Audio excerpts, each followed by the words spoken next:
السلام عليكم ورحمة الله وبركاته.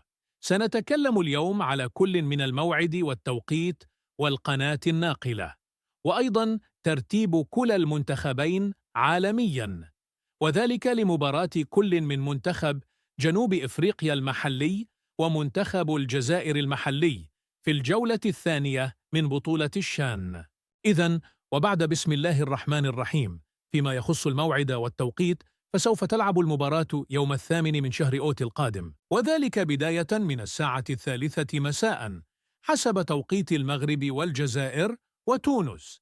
أما فيما يخص القناة الناقلة فسوف تنقل المباراة على إحدى قنوات بين سابورت القطرية وقناة الشبابية السادسة أو قناة الأرضية للتلفزيون العمومي الجزائري.